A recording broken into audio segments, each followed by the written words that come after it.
tiada nama lain, tiada pribadi yang lain yang kami sembah.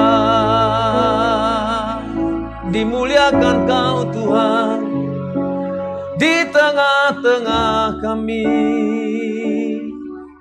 yang hadir sebagai Tuhan dan Raja yang berkuasa. Urala namanya Shandara Pataka Sakarala namanya San. Sirala namanya Shandara Pataka Sakarala namanya San.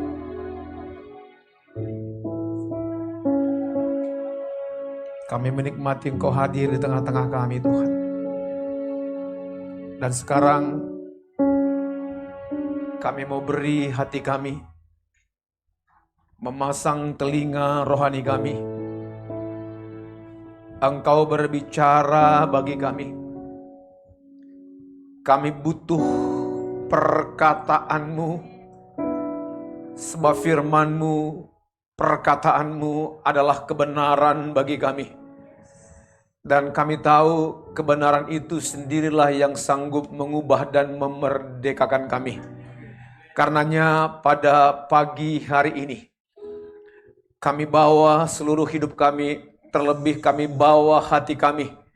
Dan kami beri hati kami sebagai tanah yang gembur untuk menerima segala kebenaran Tuhan. Dan kami beri hati kami hati yang siap dibajak oleh kebenaran firman-Mu. Dan kami mempercayai firman-Mu berkuasa untuk mengubah segala sesuatu. Firman-Mu berkuasa untuk menciptakan dari yang tidak ada menjadi ada. Dan firman-Mu juga berkuasa untuk memulihkan dan menyembuhkan setiap kami. Baik kami yang ada di ruangan ini dan juga semua hamba-hamba-Mu yang mengikuti lewat YouTube live streaming. Kami berdoa supaya hari ini pengurapan Tuhan yang sama, pengurapan Tuhan yang sempurna, turun atas setiap kami. Hamba-Mu yang menyampaikan, hamba-Mu yang mendengarkannya, sama-sama diurapi oleh pribadi yang sama, yaitu pribadi Roh Kudus. Terima kasih Tuhan yang setia. Ini kami siap mendengarkan perkataan Tuhan di dalam nama Tuhan Yesus. Haleluya. Amin. Silakan duduk Bapak Ibu sekalian. Haleluya. Shalom. Ya, kalau sudah bisa dimunculkan PowerPoint saya, hari ini saya akan menyampaikan satu bagian firman Tuhan di tengah-tengah kita. Bagaimana iman kita beroperasi, bagaimana iman itu diikuti oleh sebuah deklarasi. Saudaraku, klik. Ya, sebagian sudah kenal atau mungkin sudah semua kenal, ya ini keluarga kecil kami. Kami dikaruniai 3 orang anak dan 2 sudah selesai.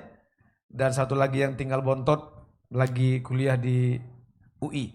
Dan klik lagi, hari ini saya akan memberikan khotbah minggu ini, iman diikuti oleh deklarasi. Sadarkah kita bahwa segala sesuatu yang terjadi di bumi ini dimulai dari perkataan.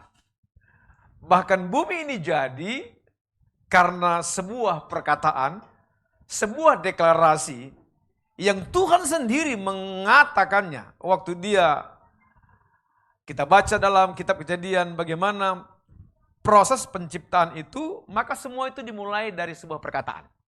Dimulai dari sebuah deklarasi. Dan kita percaya kalau roh Tuhan ada pada kita, maka hal yang sama bahwa roh yang ada pada kita itu waktu kita memperkatakan iman percaya kita, karena dia tinggal dalam kita dan dia mau beroperasi dalam kita, maka waktu kita memperkatakan sesuatu di hadapan Tuhan, bahkan di hadapan dunia, maka apa yang kita perkatakan, jika kita mempercayai apa yang kita perkatakan karena itu seturut dengan firman Tuhan, maka apa yang tidak ada Tuhan sanggup buat menjadi ada.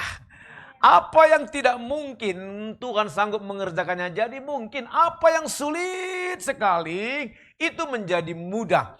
Kata lain daripada deklarasi adalah proklamasi. Bangsa ini juga ada karena ada sebuah deklarasi, ada sebuah proklamasi. Ketika Bung Karno dan Bung Hatta pada waktu itu dia nggak mendeklarasikan tentang Indonesia ada, Indonesia merdeka, maka Indonesia tidak akan pernah ada. Dan sebuah pernikahan juga ada karena ada sebuah deklarasi, sebuah perkataan. Itu sebabnya kalau sekiranya ada seorang jemaat datang kepada saya, udah mempersiapkan pernikahannya 3 bulan, 4 bulan, lalu pada hari H ketika ada pemberkatan di gereja, saya akan bilang begini, saudara kedua mempelai, mari sembari berjabat tangan, nyatakan janjimu, nyatakan deklarasimu, nyatakan ikrarmu di hadapan Tuhan, di hadapan jemaatnya, dan juga di hadapan saya sebagai hamba Tuhan. Waktu mereka saya suruh bersalaman untuk menyatakan deklarasi mereka, kalau si pria dan si wanita, lalu saya suruh si pria untuk mengatakan ikat janjinya, waktu mereka sudah bersalaman, tetapi kalau si pria saya bilang, ayo silakan nyatakan janjimu, kalau dia diam saja dan dia hanya tersenyum dan dia nggak mau mengatakan sesuatu dari mulutnya, maka pernikahan itu tidak akan pernah ada. Saya akan bilang begini, karena kamu tidak mau mendeklarasikan janjimu, ayo kita pulang saja, kita bubar, nggak ada pernikahan hari ini. Betapa perlunya sebuah perkataan. Betapa perlunya sebuah deklarasi. Karena di balik deklarasi itu, waktu kita mempercayai sesuatu, ada kuasa Tuhan yang sedang bekerja. Katakan amin. Nah, mari lihat 2 ayat yang berikut ini. Saya munculkan 1 ayat. Klik lagi berikutnya. Alkitab bilang begini, iman itu timbul dari mana? Jadi iman timbul dari pendengaran. Dan pendengaran oleh firman Kristus. Dikatakan iman itu akan muncul waktu kita mendengar sesuatu. Karena ada yang kita dengar, karena ada orang yang memperkatakannya, ada firman yang kita baca, dan Roh Kudus sendiri yang memperkatakannya kepada kita, maka itulah yang menjadi dasar kenapa kita mulai berani beriman. Kenapa? Karena kita dengar firman Tuhan, karena kita dengar khotbah, kita dengar kesaksian yang lain yang mengalami lawatan Tuhan, mengalami terobosan Tuhan, mengalami kesembuhan, mengalami pemulihan dan seterusnya. Dan dikatakan bahwa iman itu timbul dari sebuah pendengaran. Ayat ini bukan hanya berbicara mengenai ayat orang terima Yesus lahir baru, tetapi iman itu timbul dari sebuah pendengaran. Pendengaran apa? Pendengaran tentang firman Kristus. Perhatikan ayat yang berikutnya di sebelah. Alkitab bilang dalam 2 Korintus 4 ayat 13, perhatikan bagaimana iman tadi diikuti oleh deklarasi, diikuti oleh perkataan. Namun karena kami memiliki roh iman yang sama, seperti ada tertulis, aku percaya sebab itu apa? Aku berkata-kata. Ternyata ciri orang yang percaya, yang memiliki iman kepada Tuhan, maka iman itu diikuti oleh sebuah perkataan. Diikuti oleh sebuah deklarasi atau proklamasi. Alkitab bilang, maka kami juga percaya, dan sebab itu kami juga berkata-kata. Nah, saudaraku, kita dilatih, kita disuruh untuk memperkatakan sesuatu secara pribadi, secara korporat, di rumah kita, di komsel kita, memperkatakan sesuatu yang kita percayai sesuai dengan firman Tuhan. Jadi bagaimana satu iman yang akan semakin besar, tidak ada yang lain. Waktu kita mempercayai, perkatakan terus apa yang Tuhan sampaikan. Perkatakan terus apa yang kita percayai. Karena kita perkatakan, maka iman itu akan semakin besar. Kenapa? Karena pendengaran kita akan firman itu mulai mengubah pola pikir kita. Mulai mengubah cara pandang kita. Mulai mengubah keraguan kita menjadi kepastian. Nah, saya akan tunjukkan bagaimana seorang anak kecil, klik.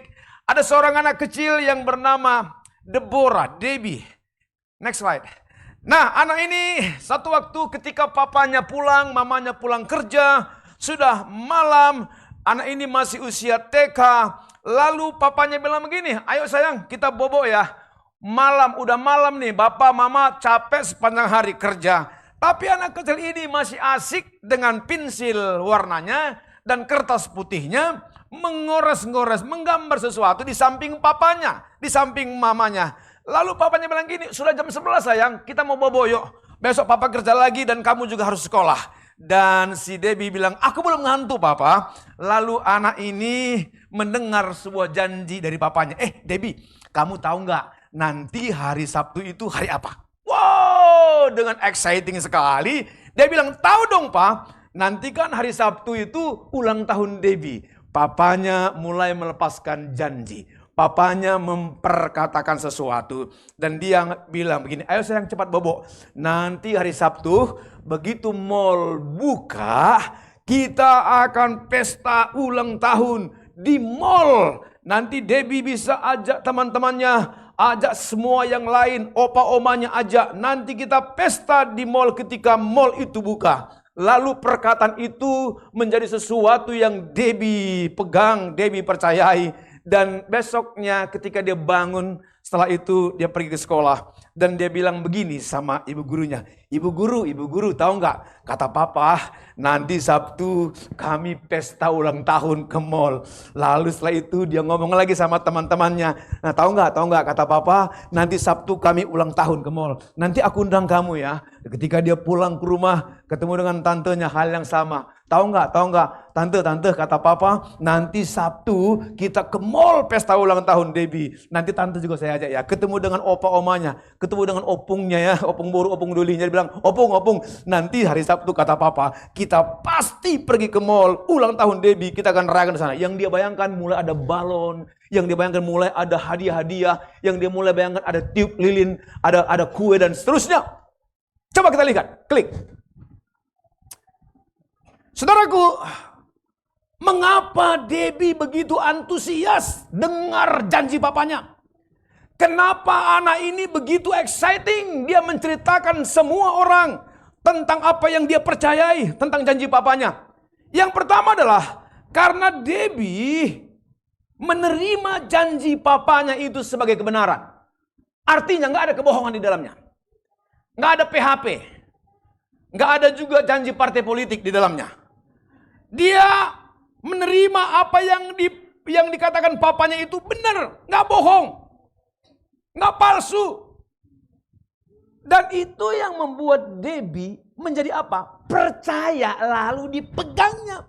Karena Debbie tahu janji papanya itu benar, itu yang menjadi alasan dipercayainya janji itu, dipegangnya janji itu. Lalu yang ketiga, karena dia tahu benar, dia percaya, dipegangnya. Nah itu yang menjadi alasan kenapa Debbie kemana-mana dia deklarasikan imannya. Deklarasikan janji papanya. Karena dia tahu benar janji itu. Dia tahu, dia percaya dan dia pegang janji itu. Makanya dia berani mendeklarasikan janji itu kepada banyak orang. Kepada banyak pihak. Nah saudaraku, yang keempat yang luar biasa adalah ternyata kenapa Debbie berani mendeklarasikan imannya tentang janji papanya pergi ke mall. Yang keempat, Debbie berani mendeklarasikan karena dia percaya papanya sanggup menggenapi. Artinya apa? Waktu kita pegang janji Tuhan, kita berani memperkatakan ada jawaban, ada kesembuhan, ada terobosan, ada pemulihan. Kenapa? Karena kita tahu Tuhan sanggup melakukannya, menggenapinya bagi kita. Dan dia tidak hanya sanggup, tetapi dia mau. Yang Debbie bayangkan,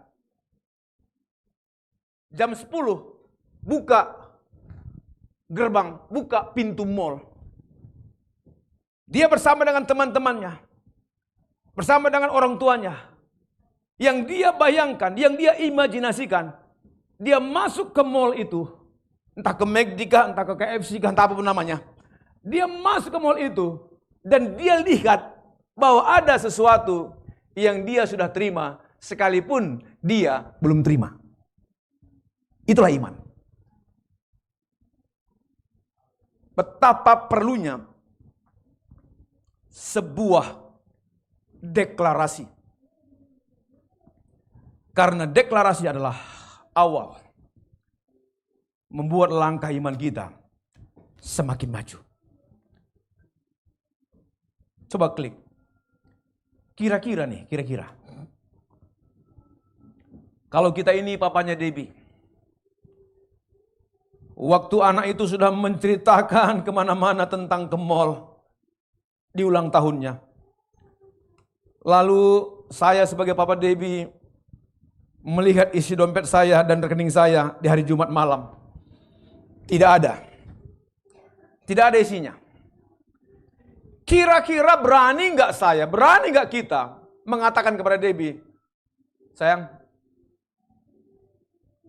Papa minta maaf ya. Besok nggak jadi ke mall sayang. Papa ternyata nggak ada uangnya. Saya percaya tidak ada satu seorang bapak pun yang berani membatalkannya. Karena anak itu sudah terlanjur sukacitanya luar biasa. Terlanjur dia ngomong kemana-mana. Terlanjur dia memperkatakan imannya. Nggak ada bapak yang mengcancelnya. Kalau saya Papa Debbie, maka saya akan bilang gini. Pak Parda, tolong pinjamkan aku uang 1 juta. Kirimkan ke rekeningku.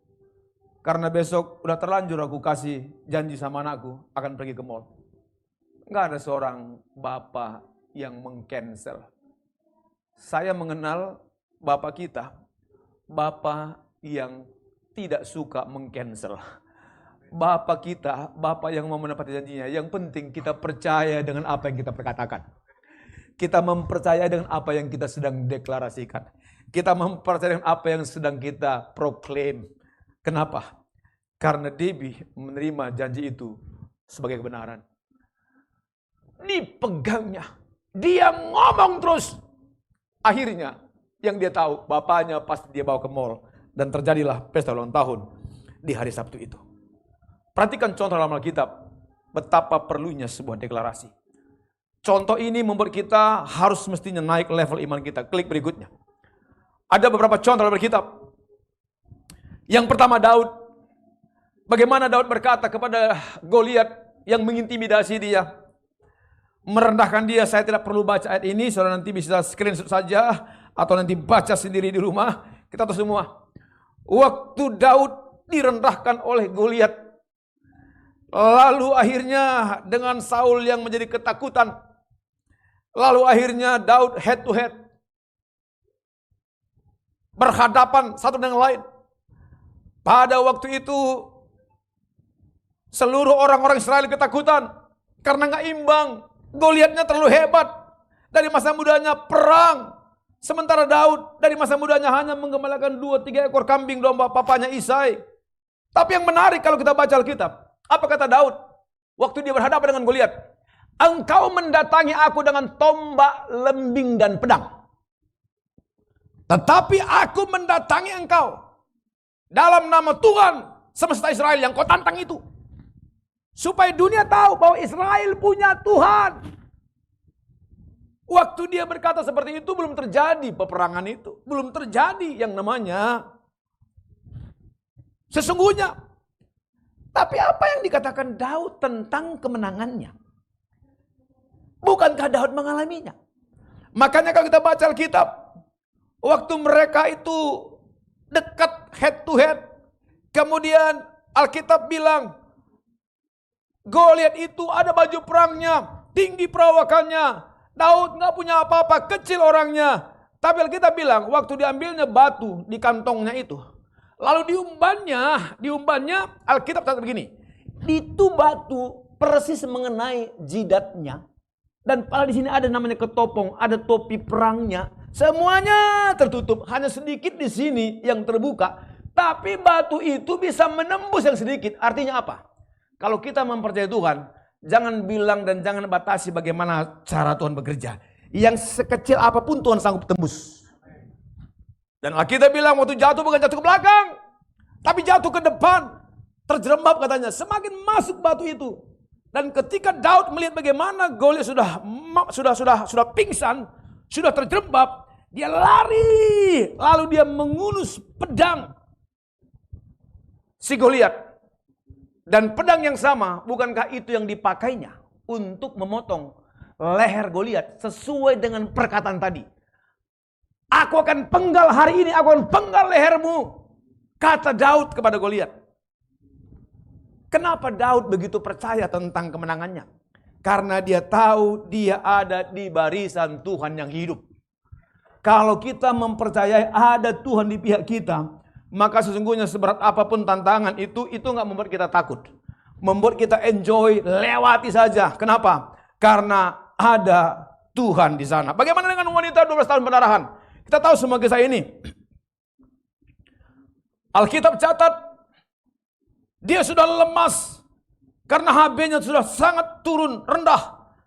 Tetapi Alkitab mencatat perempuan ini dibilang begini, asal ku jamah saja ujung jubahnya, aku sembuh.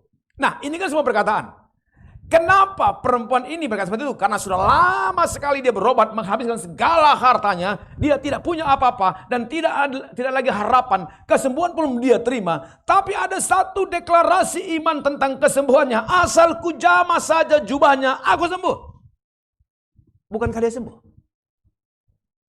Asal kita mempercayai Tuhan itu Tuhan yang berkuasa. Yang Tuhan minta hari ini, latih perkataan kita. Amin. Jangan kalau ada persoalan, mati meita kita bilang. Jangan. Mati kita. Habis kita. Wah, ini kan kata-kata yang nggak jelas ini. Kata-kata orang beriman. Ketika ada persoalan, bilang, di setiap badai, di setiap musim, di setiap situasi, Tuhan ada. Dan kalau Tuhan ada, dia sanggup. Bagaimana dengan Bartimeus? Tahu semua kita ini. Tiap hari meminta-minta. Lalu waktu itu dia mendengar Yesus ada di Jericho. Anak Daud, celikan mataku supaya aku bisa melihat. Apa kata orang banyak? Kamu diam. Jangan berisik. Tetapi waktu disuruh diam, Alkitab berkata, teriakan Bartimeus semakin kencang. Artinya apa? Di dalam masa-masa kita menanti, kalau ada tantangan, jangan mundur karena ada tantangan itu. Maju terus sesuai dengan iman kita. Karena Bartimeus sedang menantikan apa yang Tuhan kerjakan, makanya dia nggak mau pulang, makanya dia nggak mau mundur. Dia nggak bilang gini, ya udah kalau begitu, kalau kamu suruh aku diam saja, aku pulang. Enggak. Tapi waktu dia disuruh diam, Alkitab berkata, dia semakin kencang untuk berteriak. Pertanyaannya hari ini dalam semua musim hidup kita, apakah kita masih nyaring berteriak atau tidak? Sangat menentukan apa yang kita terima. Kalau kita masih terus nyaring berteriak, mempercayai ada kuasa Tuhan yang sedang beroperasi, maka kita akan menerima apa yang kita perkatakan. Amin. Kenapa perlu klik? Ada 3 hal, ada 3 pribadi, oknum. Waktu kita klik lagi berkata-kata, maka yang pertama adalah, bisa next slide. Maka yang pertama adalah, kenapa kita perlu berkata-kata? Kenapa kita perlu mendeklarasikan? Yang pertama, Tuhan mendengar. Katakan amin. Artinya kalau dia mendengar, dia penuh perhatian. Dia konsen dengan apa yang kita teriakkan. Dan dia memasang telinganya dengan fokus. Dan karena dia mendengar, maka dia mau mengerjakan, melakukan apa yang dia dengar dari anak-anaknya. Ketika kita mempercayai Bapa itu Bapa yang bukan tuli. Bapa yang mendengarnya, mengarahkan telinganya. Itulah alasan bagi kita. Kita semakin exciting, bergairah untuk berdoa. Katakan amin. Yang kedua, kenapa kita deklarasi iman kita? Karena roh kita juga mendengar. Nah, waktu kita ngomong, tidak hanya Tuhan mendengar, tapi roh kita mendengar. Roh kita adalah pribadi yang terkonek dengan Tuhan, bermanunggal dengan Tuhan. Maka waktu Tuhan mendengar, roh kita mendengar, kita bilang, yes, jadi Tuhan. Maka artinya apa? Kita sedang bermanunggal dengan Tuhan. Kita sedang menyatu dengan Tuhan. Waktu saya kecil di Tanah Karo, saya sampai kelas 5 SD di Brastagi. Karena dulu papa saya ngajar di Brastagi, mama saya juga ngajar di kampung kami. Kami anak pegawai negeri, 5 kami bersaudara. Waktu dulu anak-anak masih kecil, saya ingat saya SD. Dulu di kampung itu waktu saya kecil itu, SD kalau sekolah itu enggak pakai sepatu. Pakai kaki tanpa alas. Lalu ada dulu program zaman-zaman Pak Harto dulu. Ingat nggak dulu namanya ada ABRI masuk desa. AMD. AMD artinya apa? ABRI menyatu dengan rakyat, bermanunggal dengan rakyat. Dan ketika TNI bermanunggal dengan rakyat, maka dalam beberapa waktu, sebulan, 2 bulan, tiba-tiba jadi jembatan. Tiba-tiba jadi irigasi. Tiba-tiba jadi balai desa. Kenapa? Ada 2 kekuatan yang sedang menyatu. Saya percaya hal yang sama. Waktu roh kita dengan Tuhan bermanunggal, maka sama seperti orang yang sedang hamil, maka kandungannya semakin besar. Dan pada waktunya, ketika sampai waktunya, maka kandungan itu pasti akan melahirkan. Pasti akan lahir. Mungkin kita bilang begini, tapi kapan Pak lahirnya? Saya nggak mau jawab kapan lahirnya. Kalau kita tahu Dia Tuhan yang sanggup menjawab soal kapan, itu nggak menjadi masalah bagi kita. Karena kadang-kadang orang lama berdoa, nggak lagi lah berdoa. Udah lama berdoa tapi nggak dijawab. Ada 2, pernah saya kasih ilustrasi, ada 2 jenis binatang yang sangat kontroversial. Satu namanya kelinci. Kalau kelinci, dia di sini, disuruh lari, sampai di sana. Kelinci. Tapi ada yang kedua namanya kura-kura. Kura-kura ini, aduh lambatnya. Dia jalan begini. Masuk lagi kepalanya. Aduh, lambat sekali. Bila perlu ini ditendang supaya sampai di sana. Saya percaya begini, jawaban doa itu kadang memang lambat, kadang memang cepat. Tapi kalau kita mempercayai jawaban doa itu sedang on the way, tahu on the way? OTW. Kita kan sering, di mana posisi? OTW kita bilang. Padahal baru keluar gerbangnya kita atau jangan-jangan belum mandi. Ya, yang ketawa mungkin sering mengalami itu ya. Tetapi kalaupun dia seperti jalan kura-kura, kalau dia jalan terus, maka sesungguhnya jawaban itu on the way dan pada waktunya akan sampai di sana. Itulah doa. Sering sekali kita pikir Tuhan lambat menolong kita. Nggak pernah terlambat dan juga nggak pernah terlalu cepat. Dia ngerti waktu yang tepat. Kan ada sekarang lagu ini. Yesus mendengar lebih dari yang kudoakan. Yesus menjawab lebih dari yang kuharapkan. Dengan caranya di waktu yang tepat. Ku kan melihat dia jadikan semua. Nggak pernah terlambat. Kenapa deklarasi perlu? Tuhan dengar, roh kita mendengar. Tapi mari lihat yang ketiga, ini berbahaya. Waktu kita deklarasi, musuh bilang begini, apa alasannya, apa dasarnya kamu bisa dipulihkan kembali? Apa dasarnya sembuh kembali? Dokter bilang sekian bulan lagi mungkin, setahun lagi. Lalu musuh bilang gini, udah terpuruk, bagaimana mungkin bangkit usahamu? Dia akan bilang begini, bagaimana mungkin pulih anak-anakmu, berantakan sekarang? Bagaimana mungkin pulih suamimu? Bagaimana mungkin pulih relasimu dan yang lain? Musuh akan selalu mengatakan yang tidak benar. Musuh akan selalu mengatakan yang negatif. Tapi hari ini bahwa Tuhan tidak pernah memperkatakan sesuatu keadaan kita yang negatif. Artinya apa?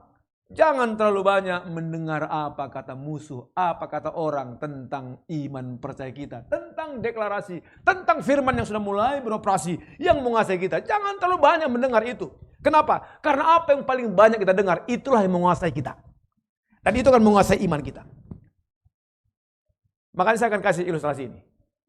Satu waktu ada satu konferensi, simposium, ahli-ahli, profesor doktor biologi, yang sedang membicarakan yang namanya satu hewan yang sangat unik, namanya capung. Tahu capung? Lalu dalam simposium itu para ahli menyimpulkan dengan kesimpulan sementara. Dia bilang begini, kalau lihat capung ini tipis sekali sayapnya. Waktu dia bertelur agak besar perutnya, kepalanya agak besar, maka sesungguhnya capung ini tidak akan bisa terbang. Itu kata orang-orang yang pintar. Sekarang saya mau tanya, faktanya capung bisa terbang. Kenapa capung bisa terbang? Apakah dia karena punya sayap? Enggak. Karena ayam kalkun di Taman Safari pun punya sayap, tapi dia hanya begini aja. Dia nggak terbang. Kenapa capung bisa terbang? Yang benar adalah karena memang capung diciptakan untuk terbang. Tapi yang kedua, kenapa capung bisa terbang? Karena waktu Tuhan mendesain dia, menciptakan capung, tak ada sedikit pun kesalahan yang Tuhan buat. Artinya sempurna. Saya mau berkata begini, secara fisik mungkin ada banyak orang lahir nggak sempurna. Tapi dalam rencana Tuhan, dia sempurna. Siapa bilang Nick Fujit sempurna? Fisiknya, nggak sempurna. Tapi dalam rencana Tuhan, dia sempurna. Sehingga hari ini dia bisa menjadi motivator tingkat dunia yang mengubah banyak cara orang memandang dengan masalah. Tapi yang ketiga, kenapa capung bisa terbang? Karena capung menutup telinganya terhadap omongan orang-orang pintar. Artinya apa ini? Terlalu banyak kita mendengar apa kata orang. Terlalu banyak kita mendengar apa kata pengamat. Terlalu banyak kita mendengar apa kata situasi yang sedang terjadi. Bilang kiri kanan, kita cukup mendengar apa kata Tuhan bilang. Amin. Perlunya sebuah deklarasi. Tuhan mendengar, roh kita mendengar, tapi musuh juga mendengar. Klik. Saya persingkat. Saya pernah ceritakan bagaimana cerita 7 tahun lumpuh. Tapi dengan sebuah perkataan yang dia dengar dari firman Tuhan. Ini gambar-gambar ini mungkin saudara pernah lihat. Yang kiri ini berat badannya sudah tinggal 48. Yang di atas di Jakarta, yang di bawah kaos merah itu di Mount Elizabeth. Lalu 7 tahun dia tidak bisa jalan.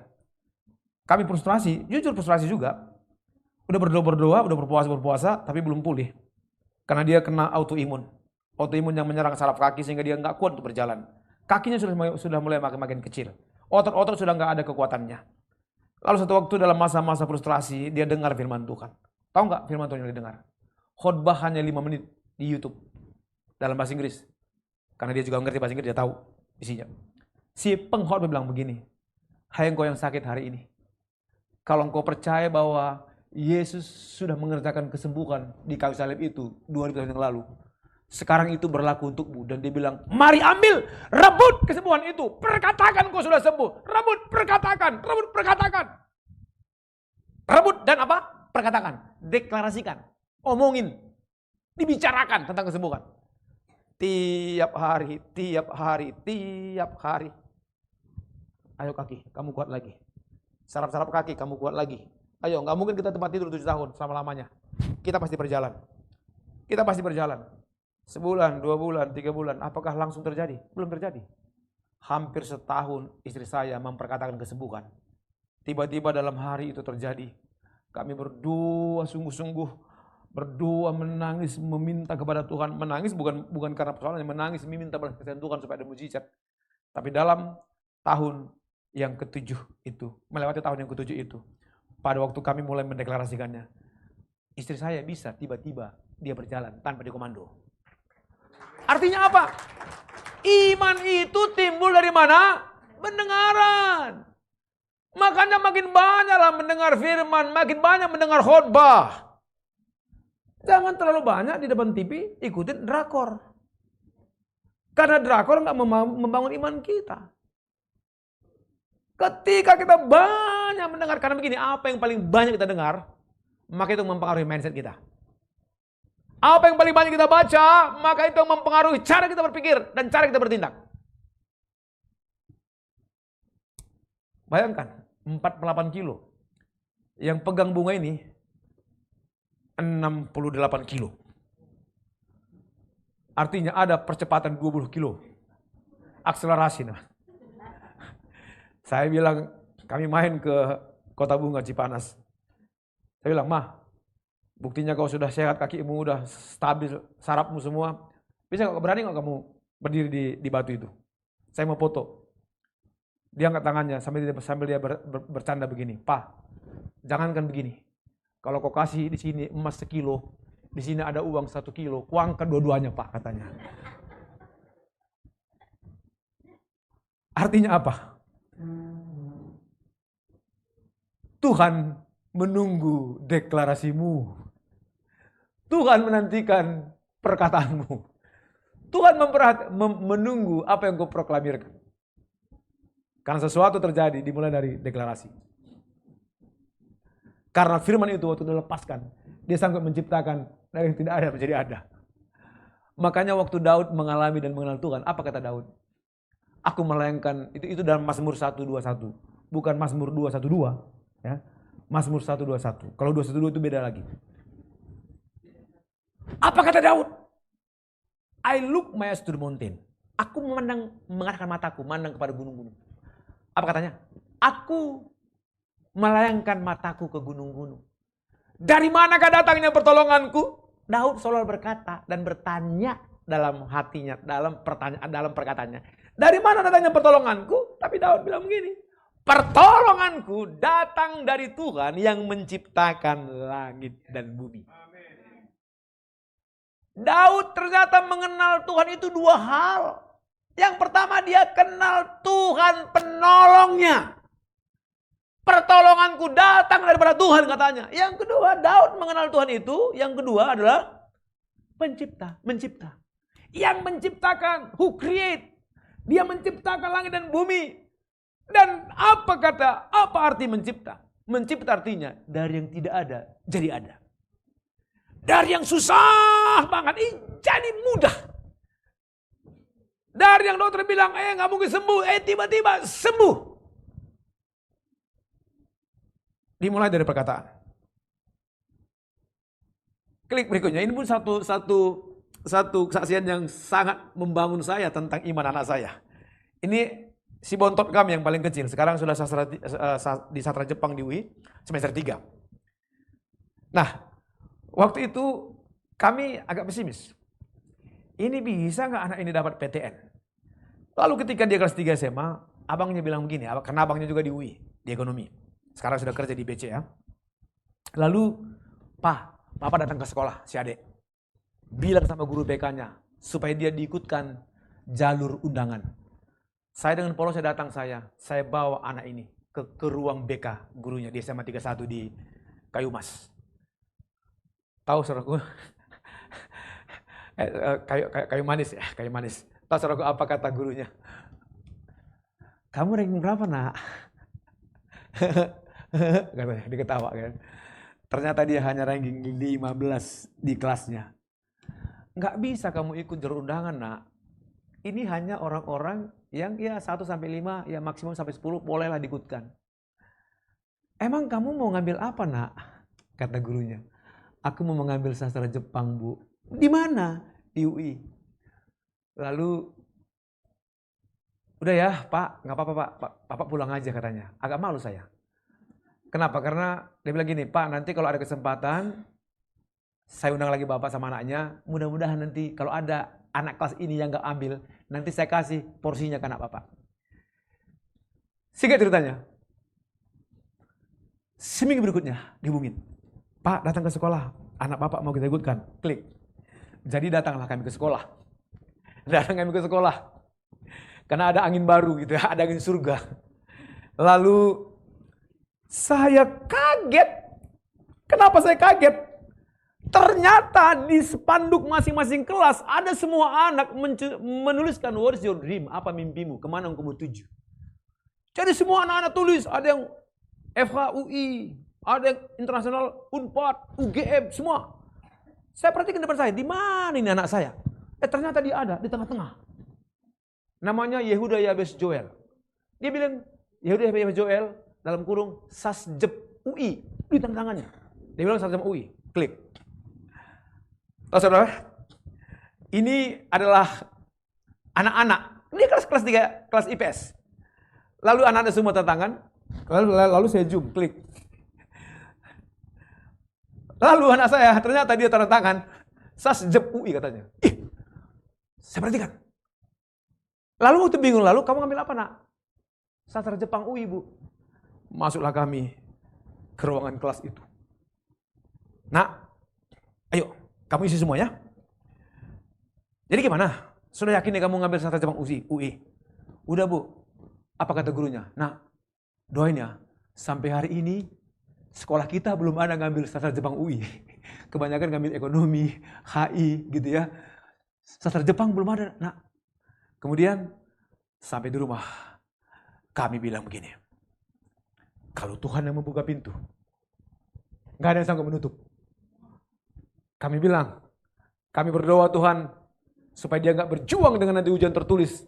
Dia terima dalam nama Yesus. Kalau nggak ada orang yang ngambil, biar UI memberikan slot kepada sekolahnya dan slot ini akan jatuh kepada anak ini. Waktu kami pengumuman, kami pas ada di Lembang. Waktu pengumuman, waktu dibuka website di pengumuman itu, saya pun hampir lemas hampir nggak percaya nggak percaya. Artinya apa? Ranking 15 di kelasnya, tapi teman-temannya nggak dapat. Dia dapat, dan satu-satunya dikasih slot sastra Jepang ke sekolahnya, dialah yang menerima itu. Artinya begini, berkat itu ada mejanya. Kalau di sini kita deret semua, di sini ada meja A, meja B, meja C, dan seterusnya. Nah, kalau sudah sampai di meja kita, maka Tuhan sendiri yang mengerjakannya. Jadi kalau kita sudah lihat ada berkat di meja orang lain, jangan bilang begini, Tuhan, pindahkan berkat dari meja orang itu ke mejaku. Nggak boleh begitu. Mestinya kita bilang, Tuhan terima kasih, temanku itu sudah terisi mejanya dengan berkat. Hal yang sama, Tuhanku sama yang mengerjakannya. Kalau engkau bisa mengisi berkat di mejanya, sebentar lagi mejaku pun akan terisi. Itu doang benar. Supaya kita jangan nanti punya pengurapan memindah-mindahkan orang lain gitu. Minta sama Tuhan supaya meja kita pun akan terisi. Katakan amin. Ini saya lihat.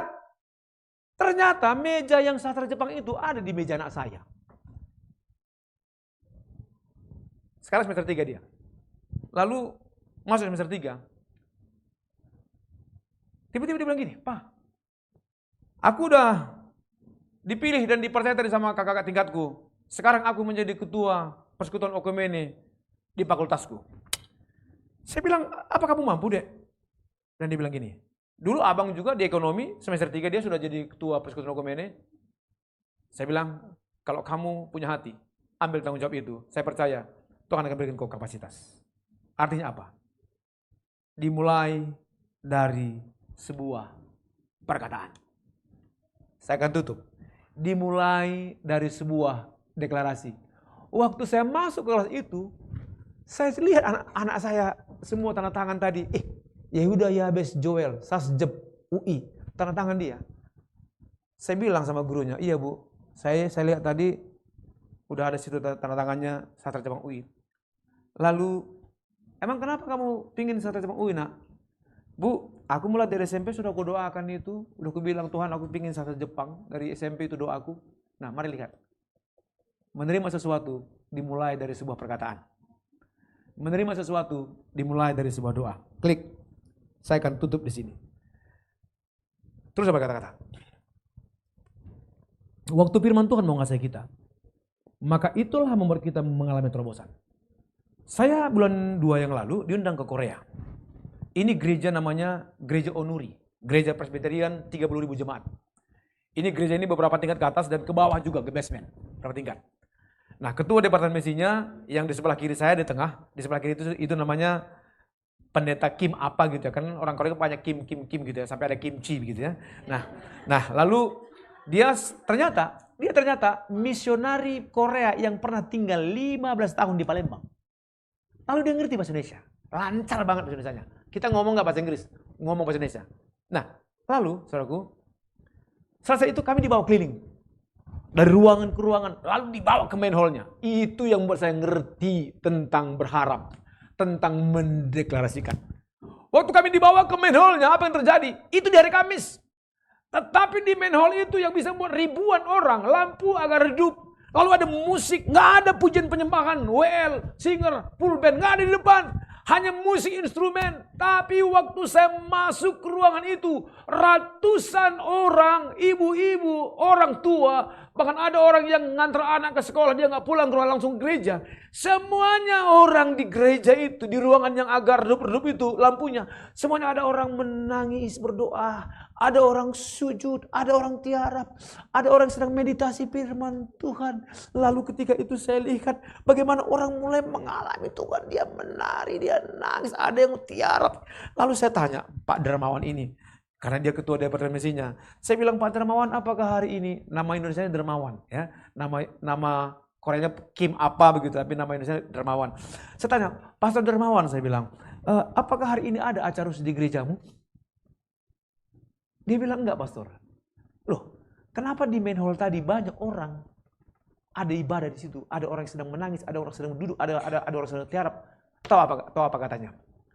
Pastor, di gereja kami begitulah setiap hari, mau hari apapun. Ada banyak orang-orang yang mencari Tuhan. Ada banyak orang-orang yang sedang berdoa. Dia bilang, ada banyak orang yang sedang meditasi firman Tuhan di gereja itu. Ketika dia mengantar anak sekolah, lalu dia nggak pulang, sepanjang hari dia di gereja. Lalu saya bilang begini. Lalu dia bilang begini, itu menjadi kebutuhan. Itu menjadi sesuatu. Jadi dia bilang gini, kenapa hari ini gereja ini cukup diberkati? Hanya satu, orang-orangnya, jemaat-jemaatnya suka bercerita sama Tuhan, suka berdoa, dan suka dia mengejar namanya ibadah-ibadah.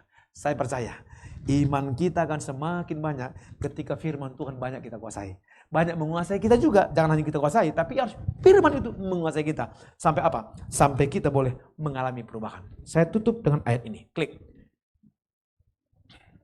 Haleluya. Kita baca bersama-sama yuk. Satu-satu, ya. Janganlah takut kepada kekejutan yang tiba-tiba. Atau kepada kebinasaan orang fasik bila itu datang. Karena Tuhanlah yang akan menjadi sandaranmu. Dan akan menghindarkan kakimu dari jerat. Saya tidak tahu hari ini. Tapi Alkitab bilang sekalipun engkau mengalami kekejutan yang tiba-tiba karena ada persoalan. Alkitab bilang jangan takut. Karena dalam kekejutanmu itu pun Tuhan ada di sana. Dan jadikan dia menjadi, bisa pemain musik maju ke depan, jadikan dia menjadi tempat sandaranmu, kata Alkitab. Apa arti sandaran? Sandaran kalau kita makan di warung pecel atau pecel lele di malam hari di pinggir jalan. Kalau kursinya itu kursi yang tidak ada sandarannya, yang kecil itu, lalu kursi plastik, kita duduk, maka nggak lama kita bisa duduk di sana. Main di kunci D ya. Nggak lama. Tapi kalau ada sandarannya, apalagi sofa, jangankan 2 jam, sehari pun kita sanggup. Mari pada hari ini, pagi ini, kalau engkau sedang mengalami sesuatu, latihlah perkataanmu, latihlah dengan deklarasimu, dan tetap jadikan dia sebagai sandaranmu. Karena ketika dia yang menjadi sandaranmu, dia sanggup mengerjakan segala sesuatu, dan sekalipun belum dia kerjakan, paling tidak engkau mengalami kekuatan karena dialah sandaranmu. Mari dengan sikap doa. Hatiku percaya,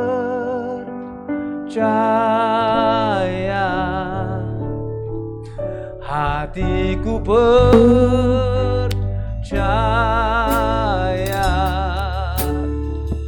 hatiku percaya, selalu ku percaya. Hatiku percaya, hatiku percaya. Ketika engkau naikkan pujian ini, apapun yang menjadi kerinduan persoalanmu, Tuhan nantikan perkataanmu. Bagianmu percaya. Alkitab berkata, aku percaya lalu aku berkata-kata. Boleh bangkit berdiri bersama-sama. Mari hari ini nikmati Tuhan, pandang hatiku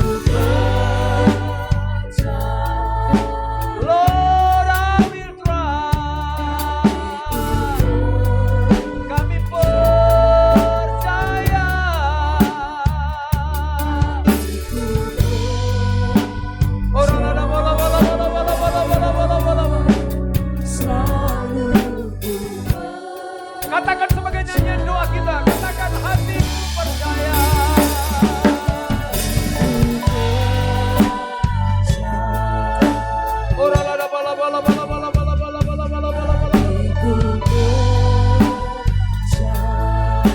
Jangan menyerah karena keadaanmu. Jangan menyerah di setiap musuh kehidupanmu.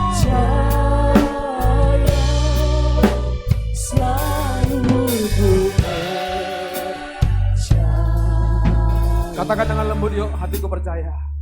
Hatiku percaya. Nyanyikan sebagai nyanyian imanmu di hadapan Tuhan.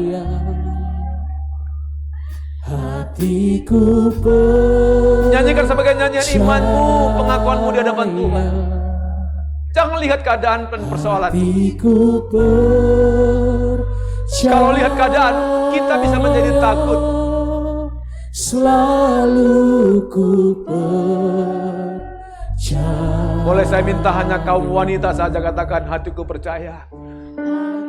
Mari pria-pria hari ini apa yang menjadi kerinduanmu? Ayo nyatakan, deklarasikan kepada Tuhan.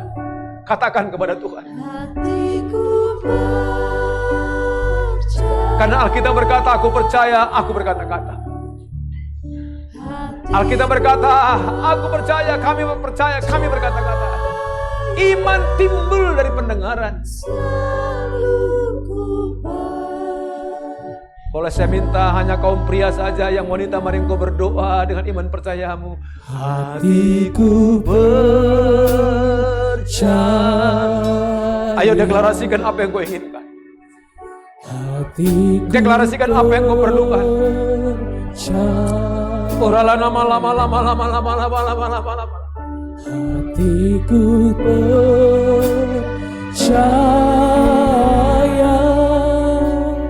Selalu ku percaya. Boleh dengan lembut katakan bersama-sama, Lord I will trust. Lord I will trust in you. Lord I will trust. Lord I will trust in you. Lord I will trust. Trust in My heart. My heart will trust in you. Bapa, dengar dan lihat setiap seruan, teriakan, deklarasi iman anak-anak-mu hari ini. Kalau ada di antara umat-mu yang mungkin sedang Tuhan izinkan ada di padang gurun.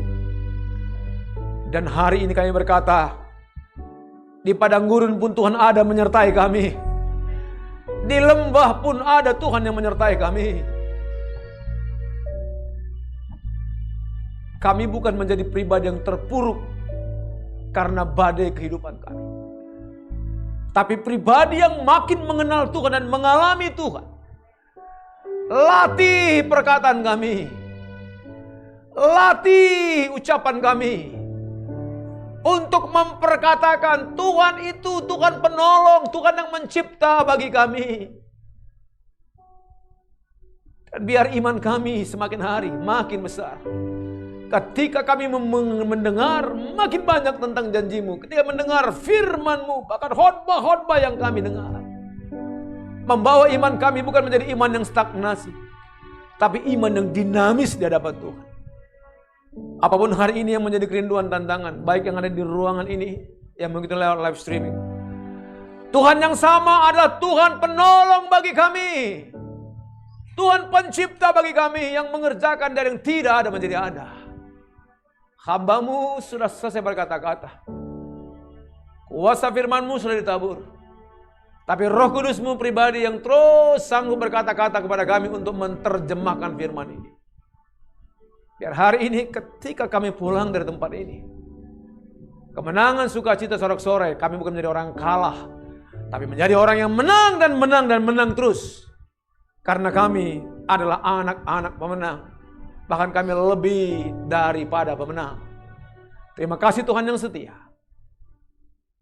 Di dalam nama Yesus, kami mengucap syukur. Kami berdoa. Mari bersama-sama kita katakan, amin. Tuhan memberkati.